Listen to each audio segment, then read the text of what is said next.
Good afternoon, everyone, and thank you once again for joining us today. I'm Jim D'Antona, the President and CEO of the San Luis Obispo Chamber of Commerce. We started this weekly free webinar series at the beginning of the shelter in place to provide our community with the most credible and up-to-date information and resources. While we are a membership organization, we have opened these webinars up to the public as we know how important connecting you to information and resources is at this time. If you would like to be notified when we launch these webinars, please reach out to us to be added to our email list, where we will also send out important updates and information as it becomes available. If you were with us last week, you got to hear from Guy Savage from the County of San Luis Obispo and Derek Johnson from the City of San Luis Obispo regarding the START Guide and its context. Since that long ago time of last Thursday, the state of California released its own reopening guide roadmap that will be the guiding document directing our region through the reopening.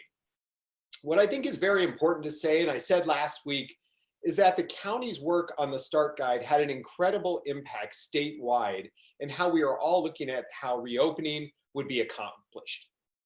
So I do want to say a big thank you to the county, the electeds and staff, and all who participated for getting this ball rolling. Now that we are using the state's roadmap and language we brought together with today's panelists, who will help us break it down and understand how we will be proceeding. Our distinguished panelists today are Supervisor Lynn Compton. Supervisor Compton is the current chair of the county board and has represented District 4 on the SLO County Board of Supervisors since 2014. Supervisor Compton, she is super, is the voice for the residents of San Luis Obispo, Arroyo Grande, Oceano, and Nipomo. Prior to a political career, Supervisor Compton worked extensively in the private sector before serving here on the board. We thank her for being here today. Additionally, joining us will be Dr. J. Trey Ritter, specializing in infectious disease and internal medicine. He studied at the Western University of Health Sciences and is the Chief Medical Officer at Arroyo Grande Community Hospital. Dr. Ritter specializes in infectious diseases that are difficult to diagnose and treat and has brought his expertise to the SLO County COVID Medical Task Force. Last but certainly not least is Andrew Hackleman. He is the Vice President of Strategy for REACH, formerly known as the Hourglass Project, our regional economic action group. He's a retired United States Air Force Lieutenant Colonel. His background and experience is as logistics and supply chain leader, where he successfully led strategy, analysis, project, policy, and operational production teams. Prior to joining REACH, Andrew served as Executive Director of the Home Builders Association of the Central Coast and led efforts to increase the region's housing supply. So before we get started, we'll just have some quick housekeeping and reminders. We will be taking questions after the presentations, and if you have questions, as always, please feel free to click the Q&A button below and submit your question.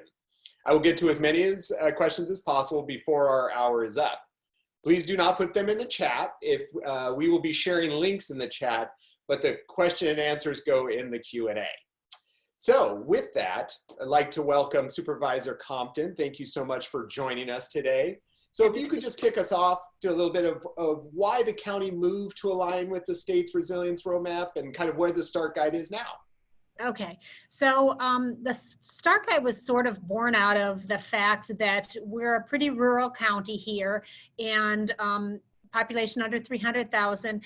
When the whole COVID situation broke, we were trying to get resources from the state, and we found the priority areas were Los Angeles and San Francisco, where they had the big outbreaks. So for things like ventilators, for medical personnel, different things like that, we were reaching out to the state, and we got the impression we were pretty much on our own. So we felt we wanted to protect our residents and take care of them. So we needed to kick it into gear and really fend for ourselves to get through this. That was kind of the impetus for starting up the alternate care site in conjunction with Cal Poly and different individuals, private enterprise, and getting that all into place, just knowing we had to take care of ourselves. So looking down the road in eventually opening back up again, really there wasn't any plan coming out of Sacramento, and the governor had made several statements saying localism is determinative, etc.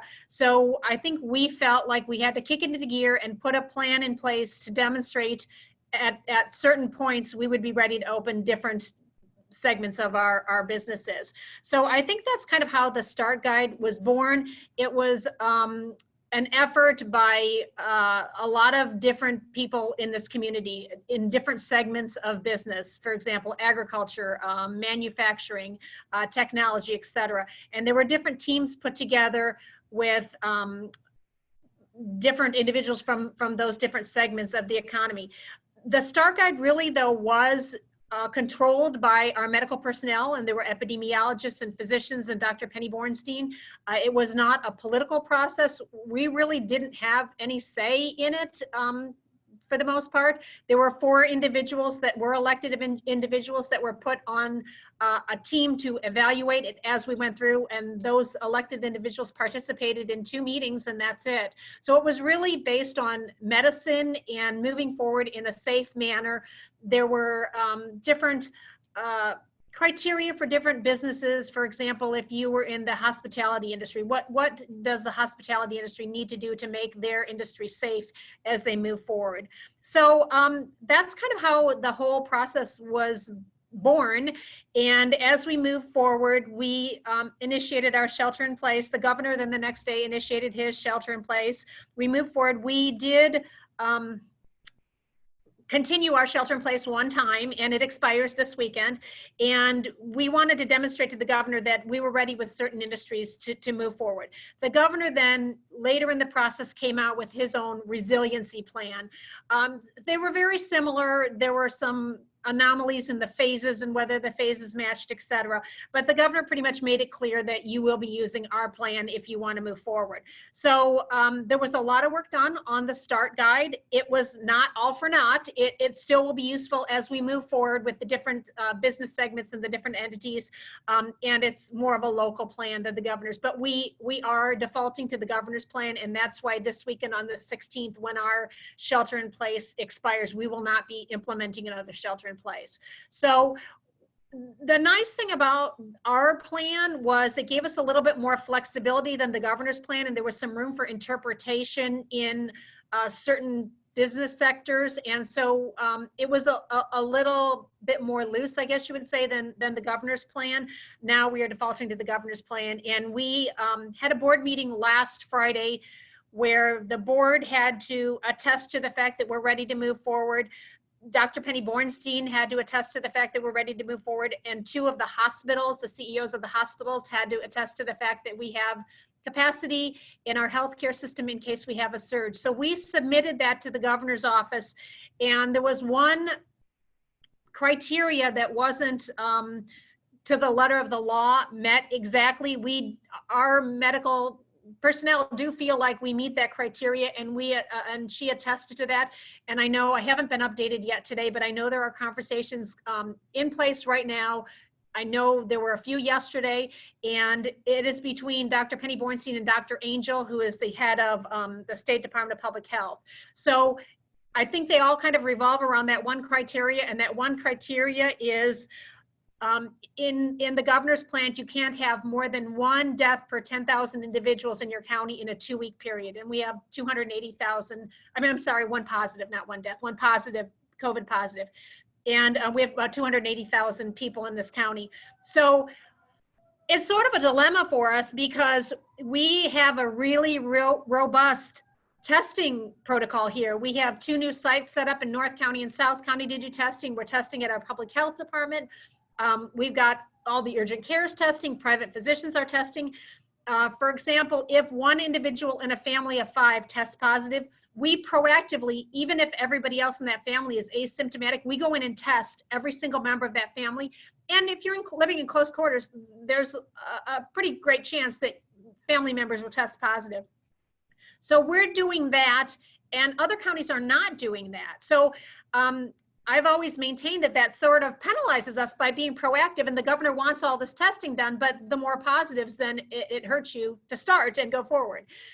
So I know there was an argument being made by Dr. Penny Bornstein that, we shouldn't be penalized for that. And also the California Men's Colony, which we have absolutely no control over. But we are helping there with testing and things like that to be proactive so we don't have spread of the virus. But that sort of works against us in our numbers too. Similarly to Santa Barbara County and the federal penitentiary down there where they have no control.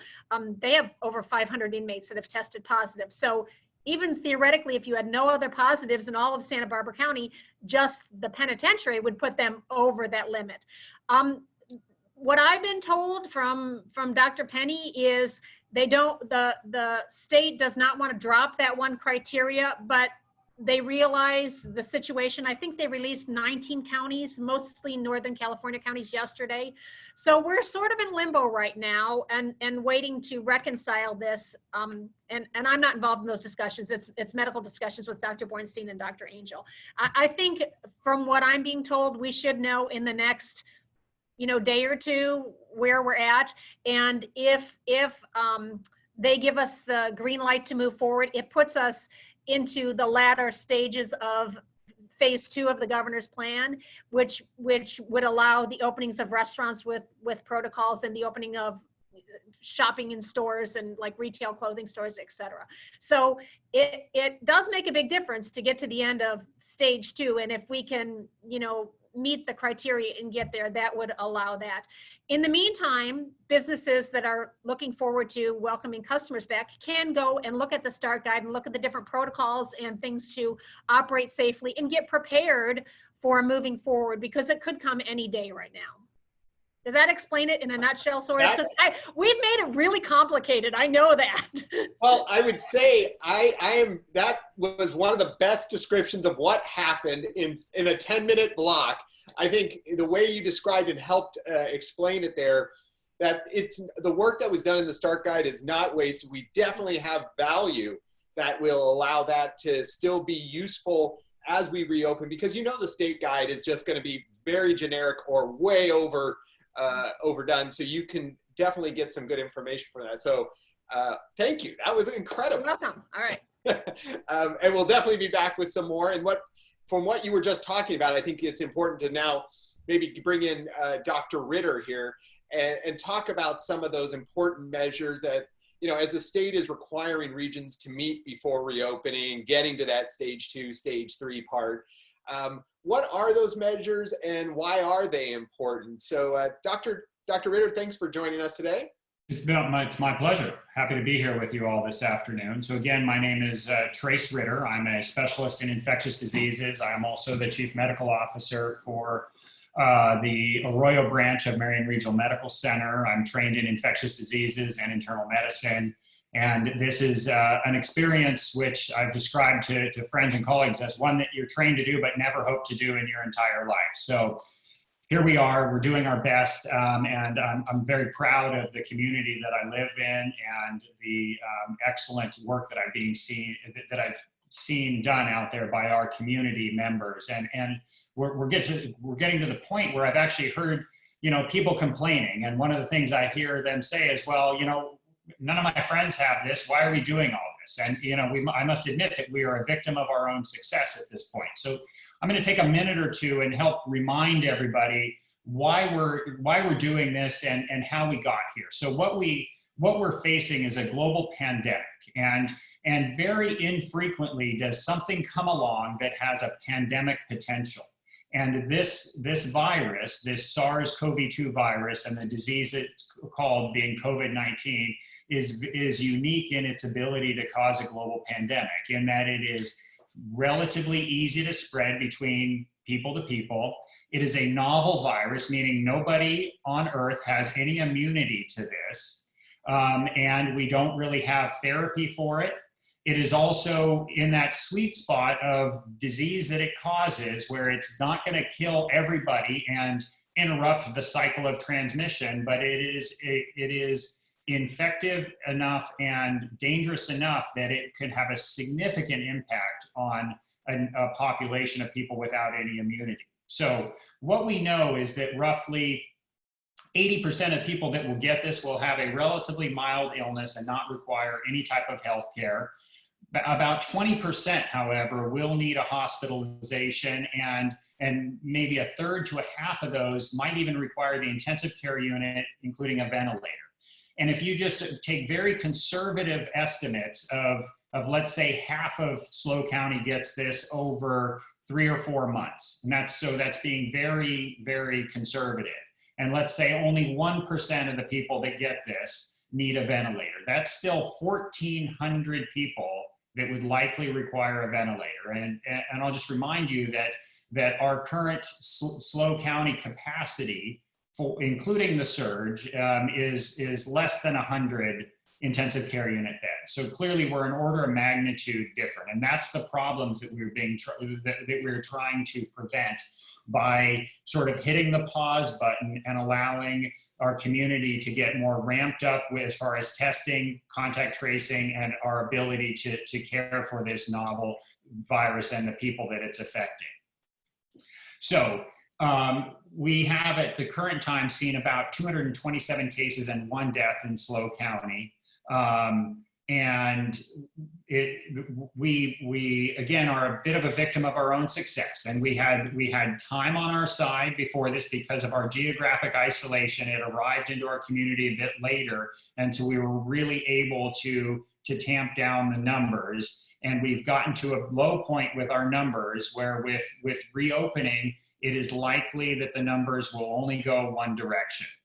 And so we have to be ready for that. That's what we're doing. And so that's why the mitigating features as we move forward to opening up our economy, which I agree is of the utmost importance at this point, we just need to do it in a safe manner. And that was one of the goals of the START document, which I was one of the authors on. There was several of us from the medical community that were involved with that, including my colleague, Dr. Kevin Ferguson, who is sort of become our testing guru in the private arena for our 2 counties. And we actually did this de novo before the state released their guidance, and it's surprising how not to pat ourselves on the back, but what a good job we did in anticipating what some of the things were that they would be looking at to make this something that the whole state could deal with. And so the state resiliency roadmap that Supervisor Compton spoke about, you can all find that online. It's divided up into 4 stages. We've now left stage 1 into stage 2. And as she was talking about, there is a process by which you can get local variants, and I believe that 17 or 19 rural counties have successfully gone through that. She described some of, or at least the one feature that prevented SLO County from entering into an accelerated phase 2. And again, I would agree with what she said, and what Dr. Borenstein has probably been telling her is that really what we've been trying to do is talk more about testing trends rather than absolute numbers with tests. And so those, our testing trends have been consistent. So some of the other things that we're looking at, and probably what you wanted me to speak to, was really the feedback loop from the healthcare environment, which really is the reason that this was all done, because we didn't want to have to ration healthcare. That's something that people, I believe, in our country just don't have the stomach to do. And we don't want to be put in that position where we've got to decide that, you know, that somebody gets a ventilator and somebody does not get a ventilator. And those were, unfortunately, some of the decisions that had to be made in some of the more hard-hit areas of the country, specifically in northern Italy. These were decisions that groups were having to make. And so some of the features that we will be feeding back from the healthcare environment to the county, as far as whether or not we can continue to move progressively through the stages, or whether we might need to pause, or in a worst case scenario, take a step back, which nobody wants to do. So that's the ability and capacity of our hospitals to care for these sick patients. So ICU capacity, and we settled on a ability to surge our ICU capacity by at least 30%, and the state document came up with 35%.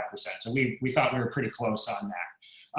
The ability to screen large numbers of patients in our hospital environment, as well as sufficient personal protective equipment, or PPE, in our hospitals, which is something that all hospitals were struggling with, to the point where we needed to put practices into place to conserve PPE rather than, you know, throwing away a disposable mask. We were asking people to conserve it where they could stay safe, with the ultimate goal was protecting our healthcare workers, because that's one of our vital resources.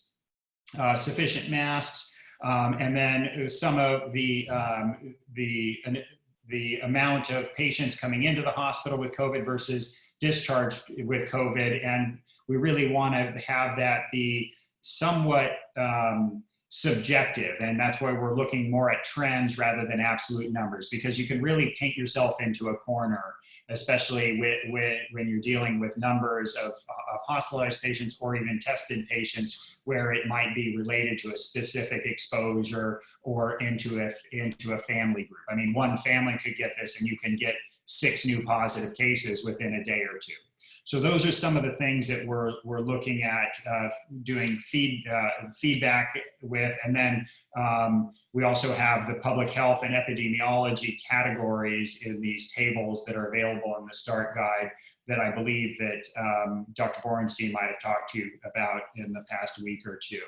So with that, I believe I'll turn the floor over to whoever is next. Thank you again for inviting me to talk. Thank you, Doctor. And I think it was really interesting there, just real quick. You know, I think one of those interesting pieces you hit on a couple times there was the trends, because, yeah, in numbers, if you do more testing, you will find more cases. Absolutely. Yeah. So we're really looking at the percentage of positive cases rather than the absolute number of positive cases.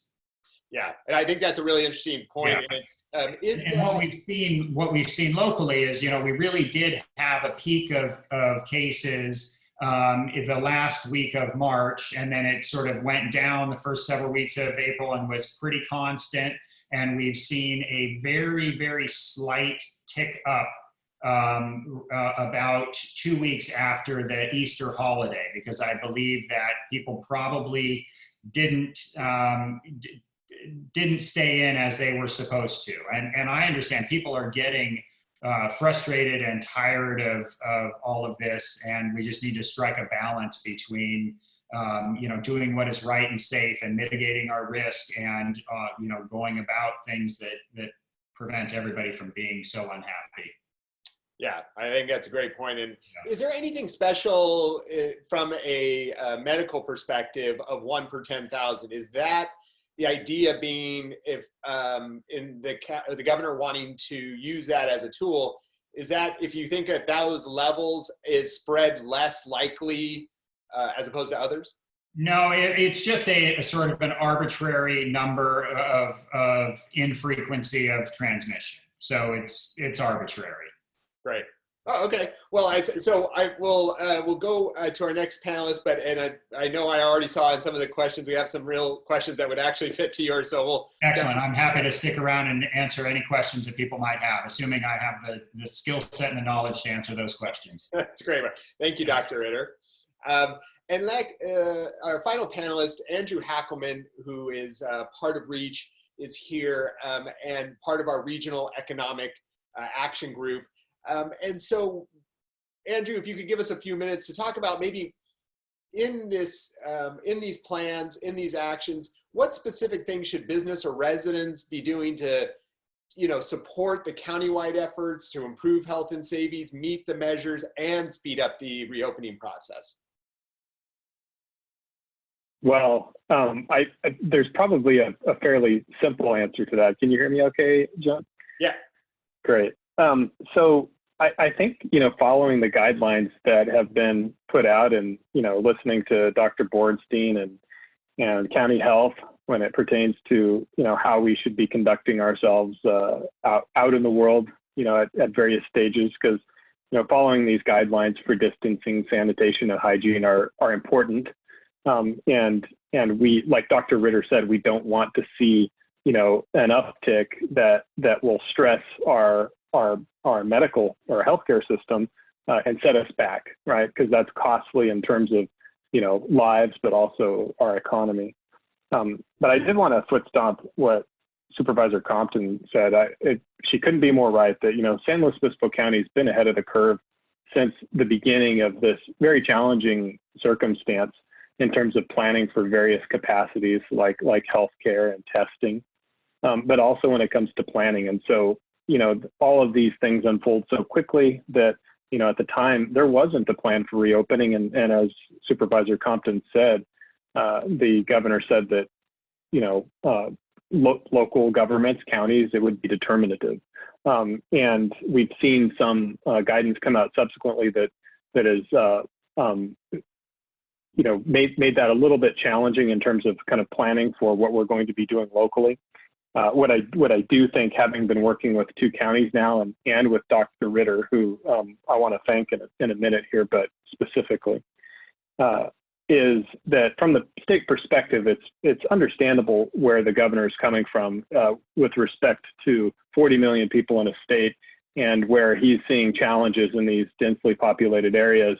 If you do have a state solution for a plan, it's likely going to leave counties like San Luis Obispo and many of the counties in the north of the state, kind of really chomping at the bit to move forward. And in many cases, maybe they're ready to do so a little bit before the state gives that authorization. And I also wanted to point out one other thing with respect to this plan. And from my perspective, it's a little baffling how this has become a political issue. But from the outset, SLO County, with the impaneling of experts like Dr. Ritter in infectious disease and a handful of others, his colleague, Dr. Ferguson as well, this was solely in the hands of these experts to independently develop a roadmap, which they did. And Dr. Ritter is also part of another panel in Santa Barbara County. And the guidance that they developed, first and foremost, prioritizes health and safety of residents of both counties. And so it's not about fast versus safe, in my opinion, if we're talking about the local start guide versus the governor's resilience roadmap. It's about what those plans are aimed at solving for. I personally think that the start guide had some really elegant features to it, which I credit Dr. Ritter and others for kind of developing, which the start guide took the approach of and being equitable towards businesses and organizations in terms of saying, hey, here's the science, here's what we need to do to prevent the spread of this disease, like things like distancing and sanitation and hygiene, and as well as criteria for loosening and tightening restrictions. And it made for a really, I guess you'd say, democratic approach to being able to reopen and apply those to businesses in a way that was a little bit more streamlined. And so as we look ahead at how reopening will occur, aligning with the state, it is highly detailed and highly specific to many different types of businesses. So there's a complexity that I would ask, for especially this audience of chamber members, to be prepared to be patient, because it's going to get more confusing and not less probably over the next several weeks as rules change, right? Because Dr. Ritter and Supervisor Compton talked about some of the indicators that would be key in determining when restrictions are loosened and people get to move, or businesses and organizations get to move ahead in the roadmap. And some of those indicators, like Dr. Ritter pointed out, there's an arbitrary nature to them. And both San Luis Obispo County and Santa Barbara County are working behind the scenes to find relief from those metrics, not from a speeding up perspective, but from the perspective of what makes sense for the epidemiology for the disease here locally. And so just put something though, that this was an independent process that was a panel of experts providing recommendations to the county health officer. So it was a great effort to be part of, and Dr. Ritter, you know, we're just really, really fortunate to have people like him who are willing to step up and serve in this way in the community. But I'll stand by for questions. I think I answered more than you actually asked me to, but thanks a lot, Jim. No, to your point, Andrew, I really appreciate what you said, and it's thanks to you and how you helped kind of form these groups, Dr. Ritter, the supervisors, everybody on these teams who help provide input that help drive this community forward and put us in a good place to at least have these conversations. And to be honest, coming out of government probably pushed to make sure that the conversation started, wherever that ended up. So thank you to you and all of it who did the work on that. So I wanted to kind of jump on a couple of these questions. And so Supervisor Compton, you said, and I think I know the answer, but want to just confirm it. You said, obviously, we won't be extending the closure of the county, but is that because we're under the state's order? And so we will not be reopened. It's still under the state's order? Yes, just so, I mean, this whole process has been so convoluted and conflicting anyway, and we did extend the order already once. It's been going on for 2 months, and so we will not, it expires on the 16th, we will not extend it any further. There may be tweaks or changes or things that we bring forward to enable us to meet the state's guidelines, but in terms of the shelter at home order, now individuals after it expires will fall under the governor's shelter at home ordinance or order. Okay, yeah, I thought that was a key point, because it certainly, we know that folks will hear that the order did not get extended, but that doesn't change necessarily how we operate. It still means people are under that order. They still need to distance, be safe. I mean, we don't want people to think there's nothing in place now and just go out and, you know, have 200 people parties, things like that. So they still need to, we don't want to regress and have to go back and forth. We want to progress forward. Exactly. Thank you so much for that. One of the questions that came up, and Dr. Ritter, maybe this would be something that you could address, which is the 1 per 10,000 isn't per day. It's the idea of a 14-day trail. Is that correct? Over a period of time? I believe so. And again, we're talking about trends rather than absolute numbers. And so this is something that's built into the START guide is looking at the number of positive cases, because really that's a leading indicator for what you're going to be seeing with patients presenting to the hospital. Because typically the clinical syndrome of this is that usually from the time you get infected, there's a 2 to 10-ish day incubation period. And then once you get symptomatic, it's really about 7 days after symptoms where you either start to get better or that inflammatory reaction that you have just sort of overwhelms you and your lungs and you're unable to oxygenate anymore. And that's when most of these people have been presenting to our hospitals, usually between day 7 and day 10 of their clinical illness. Yeah, and so in the governor's kind of, as people are trying to understand, you know, moving through these stages, when you're considering the 280,000 people of San Luis Obispo County, you're not looking at 28 cases, new cases per day. It's 28 cases over that period, correct? Roughly, yes. Yeah, roughly. And they also have requirements for, the state guidance has a specific requirement for the number of tests that they believe that you should be capable of doing on a daily basis. And that's roughly 1.5 tests per 1,000 people. So for SLO County, that's roughly 350 tests a day, which is well within our capacity as a county to do, both through the public health department as well as our private laboratories. Great. And so, Doctor, let me stay with you, and I'll preface this one. KCBX News is apparently in our audience, and are asking. Well, I've read through these questions, and I you know, that sounds almost like giving medical advice to somebody, and I'd rather not give medical advice. I think that if people understand the risks that they're taking, then those are decisions that they'll need to make for themselves. But I don't want to condone nor tell somebody that they shouldn't go visit grandchildren, because you know, my grandkids haven't seen their grandparents in several months now, and you know, but from both sides, everybody's missing each other. So whatever they think is right for themselves, as long as they understand. I love that you read my mind on that question, which was like, I don't feel like you should be advising on these cases without knowing specifics. But the question was, for those not able to see it, was should someone go visit their family if they're sure that no one has it and you're over 70? And as Dr. Ritter just kind of pointed out there, you know, that's a personal decision, but, and you have to work with your medical professional. Yeah, and one of these other questions I think is worth addressing simply so that people can understand more about the mechanism of spread of this disease. And this is a question posed by Ron Ukelson, who I know well. And so he was talking about the risks of swimming in a chlorine pool. And so that's I would consider an exceedingly low risk behavior. And so it is very likely that any type of virus that escapes your body through sweat or coughing when you're in a pool, assuming you're a symptomatic person with disease who's going to go swim recreationally, which probably wouldn't happen anyways.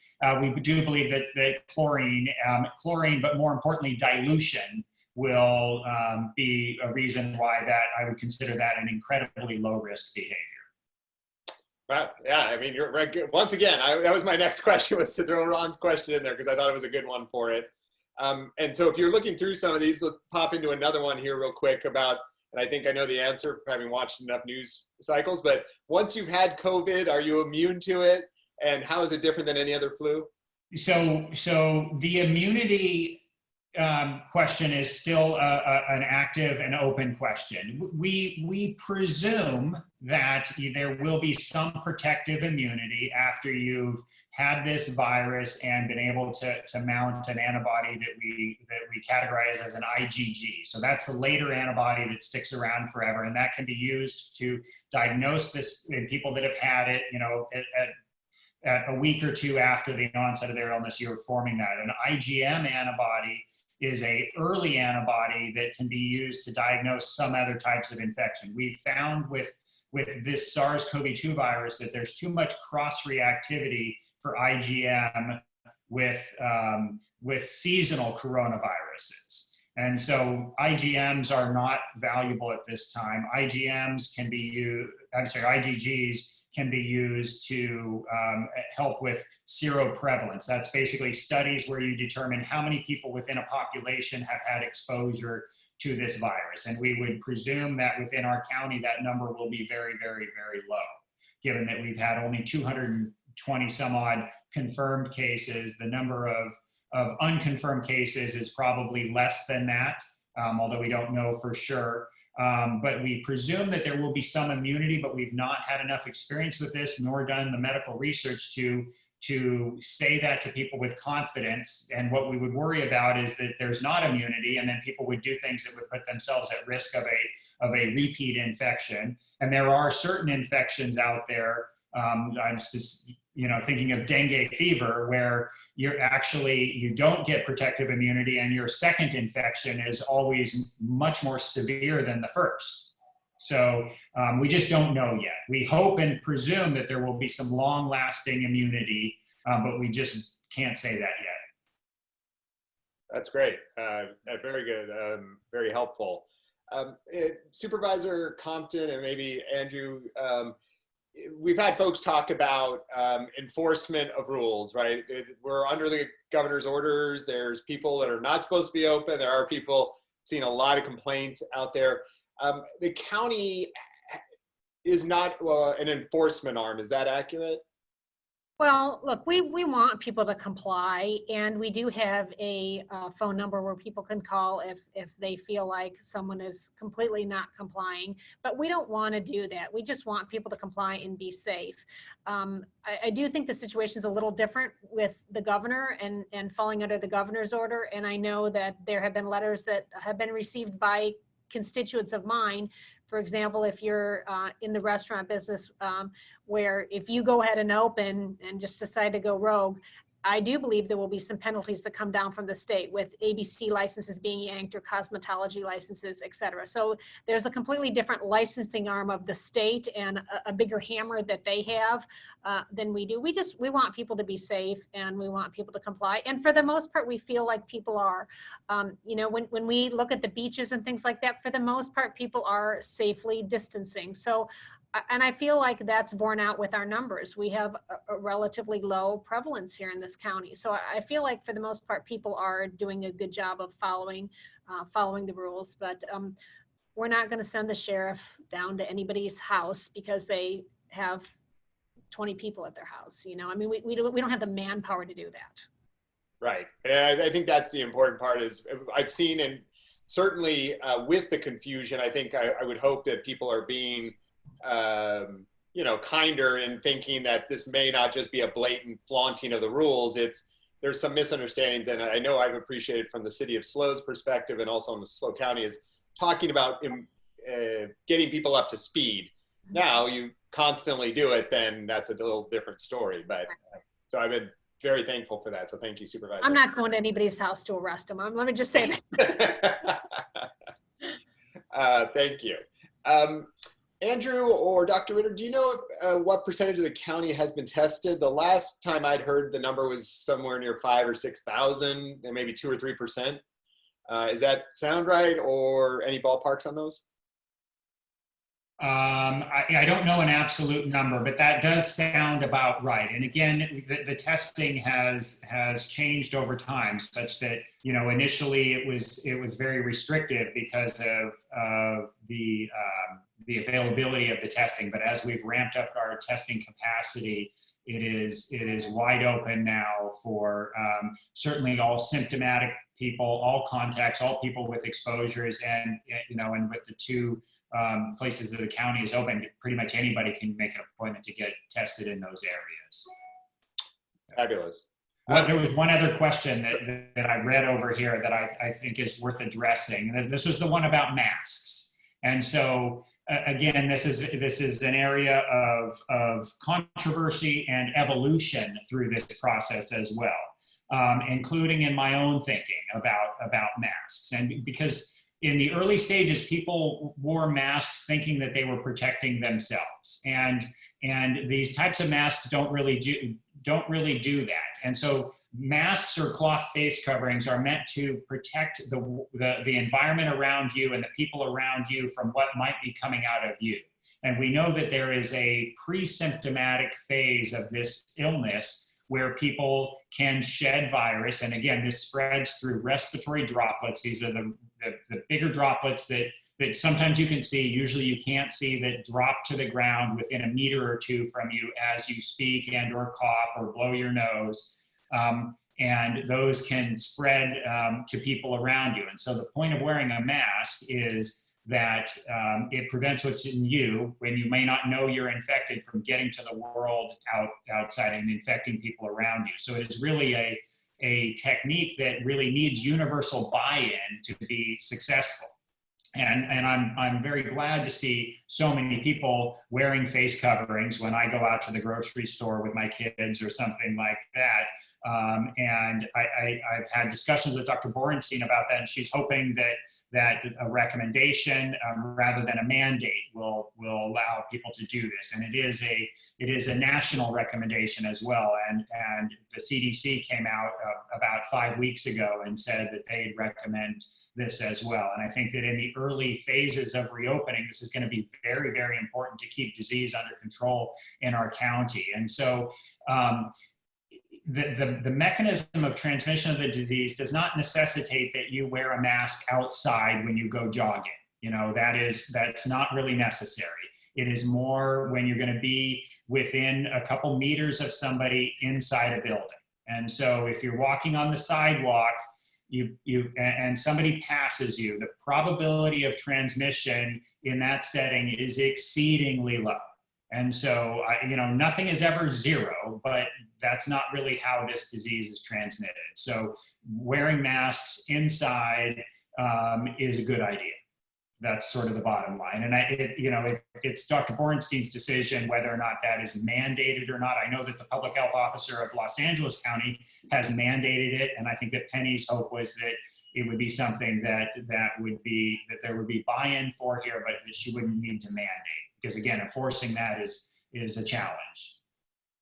And back to your question that you kind of touched on before about the antibodies, the value of antibody testing and availability of that, as opposed to testing for the virus itself, positive, negatives there on which one's more valuable? Are they equally valuable? Is the antibody, since we don't know the value? Yeah, so an antibody test at this point is not valuable at any individual level. And so it can't be used to make a diagnosis at this point of an acute infection, because again, it's the late antibody that we're able to check.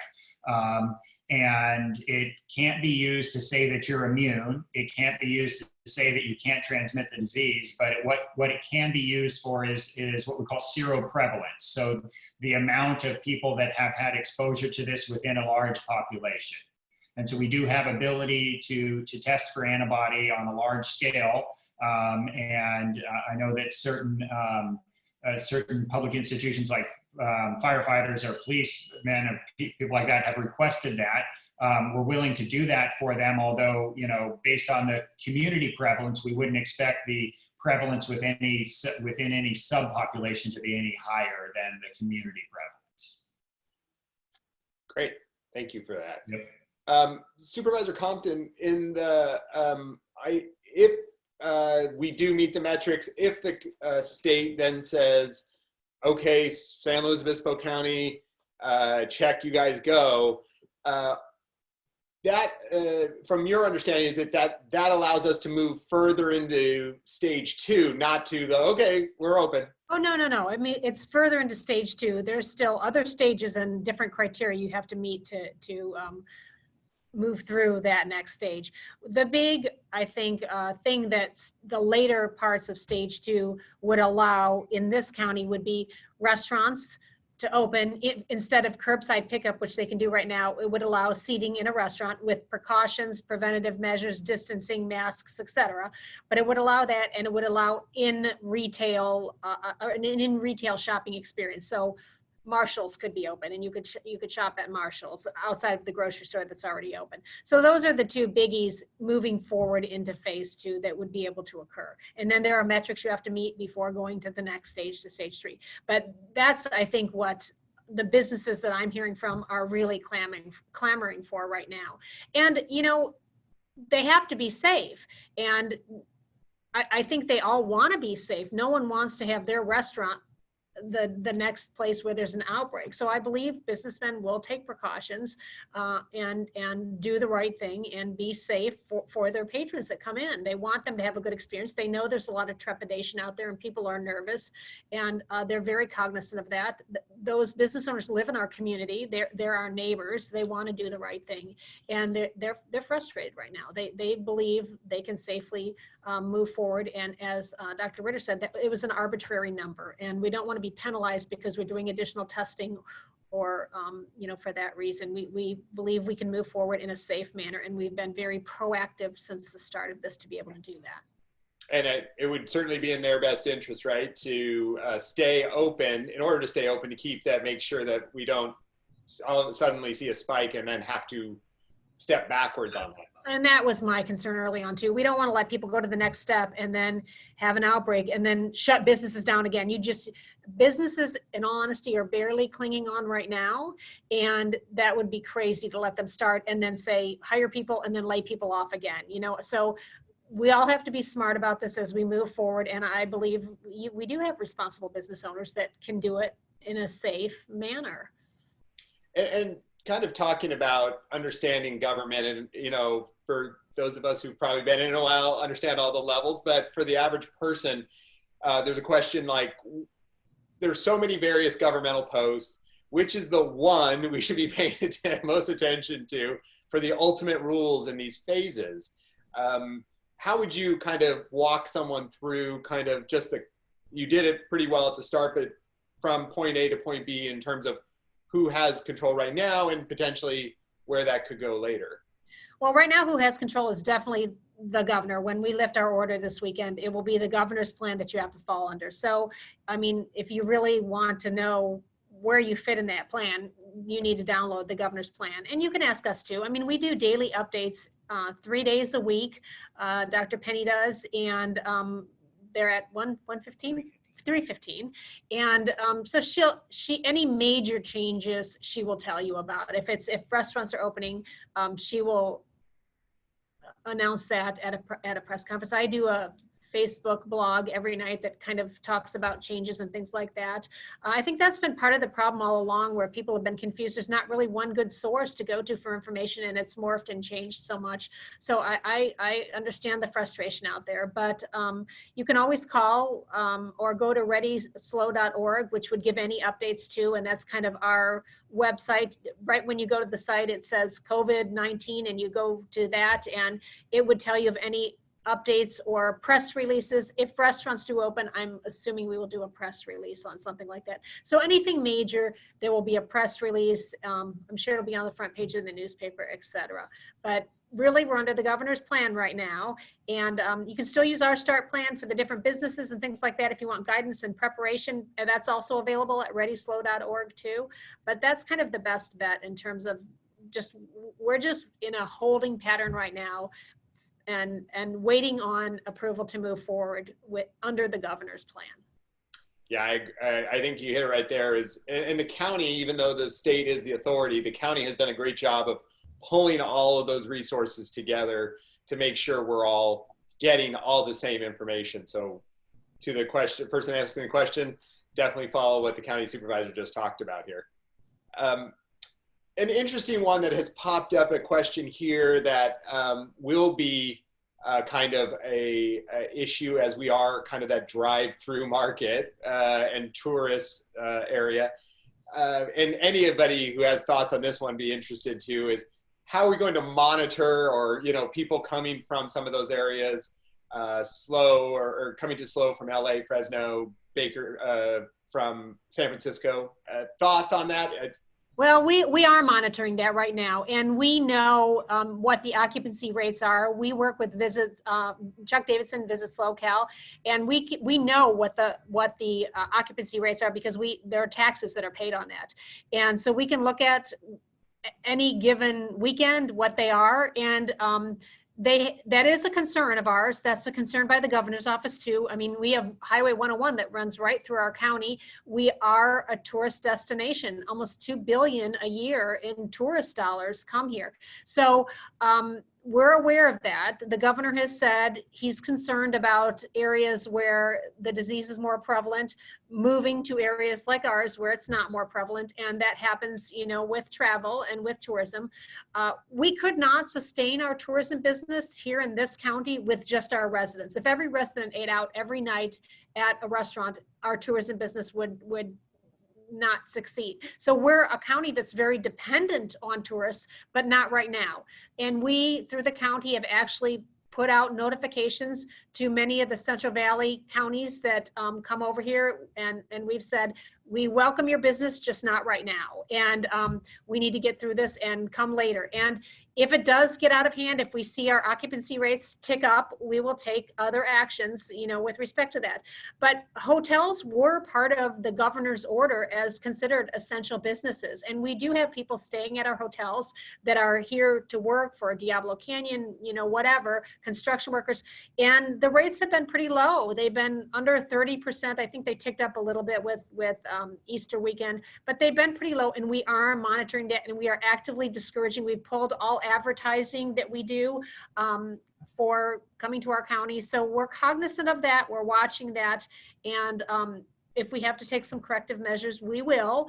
I think there's been the concern when we've had a couple of warm weekends, with people coming over, and people can go to the beach themselves. If they live in this county, we want to encourage that. Just safely distance from other people, just be safe about it. But we're aware of the potential for others to come here, and we're watching it very, very closely. Thank you. Dr. Ritter, an interesting question. from the audience. Can the virus be transmitted through the eyes? Oops. Yes, and I'm glad Jackie asked that. So it can. That is one of the mucous membranes of our face, which prompts the recommendation: don't touch your face. And so that's a mechanism of transmission that is very viable, both for if somebody's talking at your face and spewing these microscopic droplets, they can hit your eyes. And so that's why when we care for these patients in the hospital, we wear goggles or a face shield to protect those mucous membranes, in addition to a mask and gowns and gloves. So yes, it can spread through the mucous membranes. Great.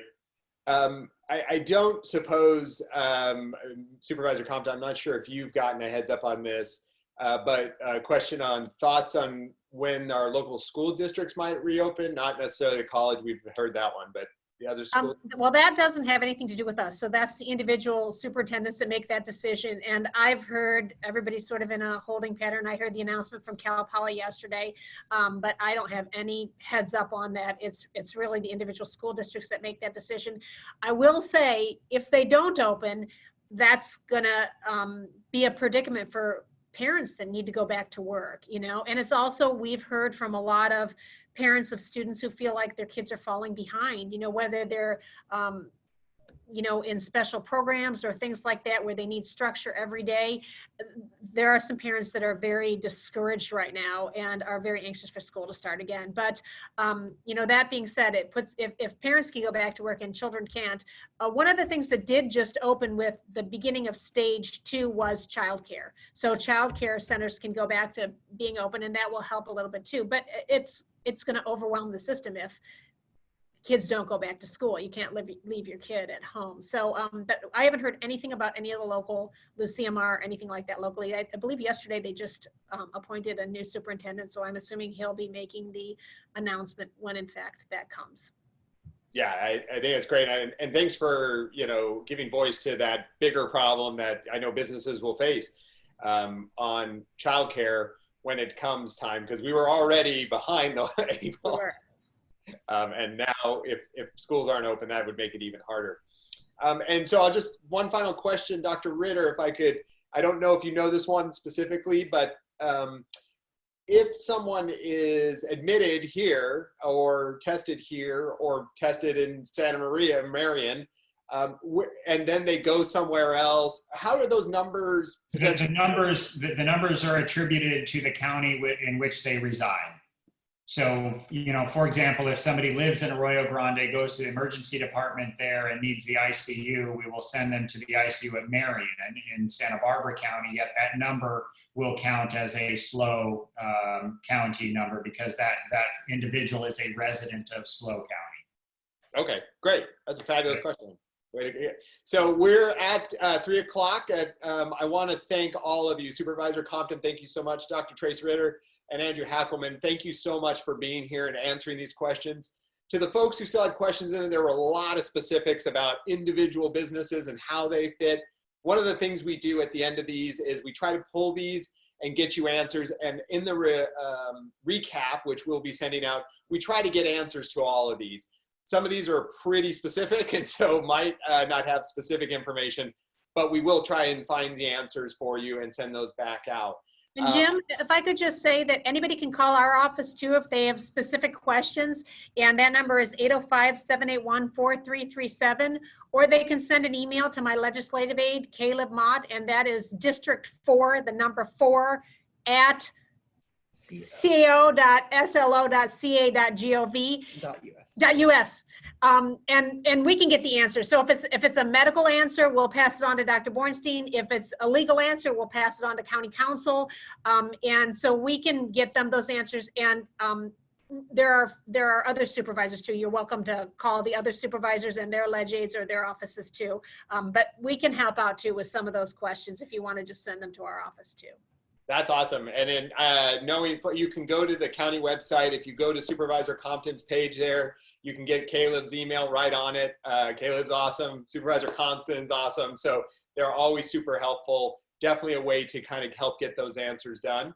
And so we appreciate everybody's time. And then we will be back here next Thursday from 2 to 3, talking even more about what's going on in the crisis. Have a great day. Thanks for being with us.